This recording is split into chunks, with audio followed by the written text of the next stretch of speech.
పప్పులో ఉప్పు లేకపోతే అది నోటికి ఎలా రుచించదో, ఇమాన్యుల్ లేకపోతే అసలు బిగ్ బాస్ సీజన్ 9 ఊహించుకోవడమే కష్టం. గుండంకులని ఆటకు హైప్ ఇవ్వడం మొదలు 105 రోజులు లాస్ట్ ఫ్రేమ్ వరకు కూడా బిగ్ బాస్ హౌస్ లో ఎంత ఎంటర్టైన్మెంట్ చేయాలో అంత చేశాడు.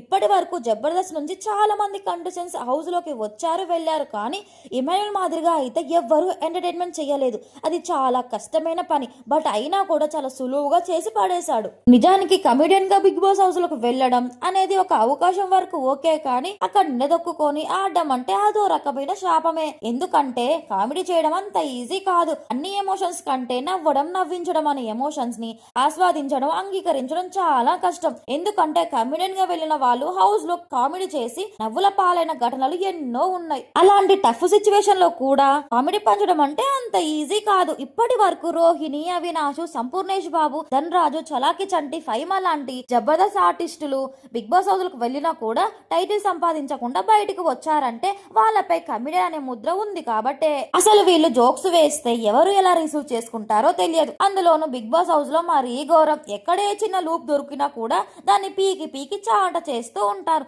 జోకులు తీసుకునే పరిస్థితి చాలా తక్కువగా ఉంది. అక్కడ వాళ్ళ ఉన్న పరిస్థితిని బట్టి పోనీ కామెడీని పక్కన పెడదామా అంటే మిమ్మల్ని తీసుకుందే కమెడియన్ గా, కామెడీ చేయకపోతే ఎందుకు అని ఓహుతో తిట్టించి మరీ బయటకు పంపేస్తూ ఉంటారు. కమెడియన్ కేవలం కమెడీగానే చూస్తారు తప్పితే వాళ్ళు ఎంత బాగా ఆడినా కూడా విన్నర్ గా మాత్రం అంగీకరించరు అనడానికి ఇమాన్యుల్ మరో ఉదాహరణ. ఈ సీజనే కాదు, మొత్తం బిగ్ బాస్ హిస్టరీలోనే ఇమాన్యుల్ నవ్వించినంతగా ఎవ్వరూ నవ్వించలేదు. రోషు నాగార్జున సైతం పగలబడి నవ్వుకొని ఆటగాడంటే ఇలానే ఉండాలని ఎన్నోసార్లు ఆకాశానికి వెత్తారు. ఎక్కువ టాస్కులు గెలిచింది ఇతనే, ఎక్కువసార్లు కెప్టెన్ అయ్యింది ఇతనే, ఆడించింది ఇతనే, పాడించింది ఇతనే, నవ్వించింది ఇతనే, ఎమోషన్ పండించింది ఇతనే. ఇంకా చెప్పాలంటే అసలు ఇప్పుడు రన్నర్ రేస్ లో ముందున్న తనుజ, కన్యన్ కంటే బెస్ట్ పర్ఫార్మెన్స్ ఎవరంటే అది ఖచ్చితంగా ఇమాన్యులే. కానీ అన్ని విషయాల్లోనూ ఆల్ రౌండర్ అనిపించిన ఇమాన్యుల్ ఓటింగ్ లో మాత్రం వాళ్ళకి పోటీ ఇవ్వలేకపోతున్నాడు. తనుజ క్రేజ్ ముందు, కళ్యాణ్ సింపని ముందు ఇమాన్యుల్ ఓడిపోయాడు. అయితే కనీసం విన్నర్ కాకపోయినా రన్నర్ అవ్వడానికి అన్ని అర్హత ఉన్న ఇమాన్యుల్ ని అతి ఘోరంగా 4వ స్థానానికి పరిమితం చేసి big boss grand finale episode లో ఎలిమినేట్ చేయడాన్ని తట్టుకోలేకపోతున్నాడు ఇమాన్యుల్. ప్రతి వారం ది బెస్ట్ పర్ఫార్మెన్స్ అయ్యాడు. ఫ్యామిలీ వీక్ లో వెళ్ళిన ప్రతి ఒక్క గెస్ట్ కూడా ఇతన్ని టాప్ లో పెట్టాడు. ఎక్కువ మంది ఫ్యామిలీ మెంబర్స్ టాప్ పొజిషన్ లో ఇచ్చింది కూడా ఇమాన్యుల్ కే.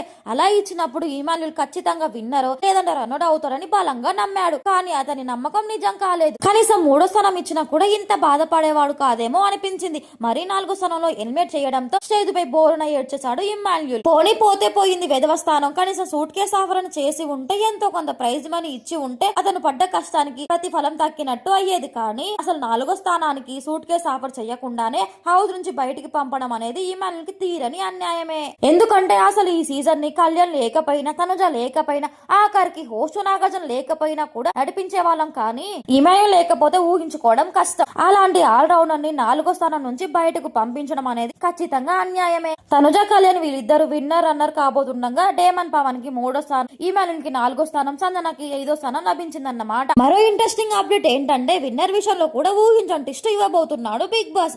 అంతా కళ్యాణ్ అంటున్నారు, కానీ అలా అనుకున్న వాళ్ళ చెవులలో ముద్ద మందరం పెడతాడు ఖచ్చితంగా బిగ్ బాస్. సో ఇదండి ఈ రోజు మన బిగ్ బాస్ వీడియో. ఈ వీడియో కానీ మీకు నచ్చినట్టయితే ఒక లైక్ అండ్ సబ్స్క్రైబ్ చేసుకోండి. Thank you for watching.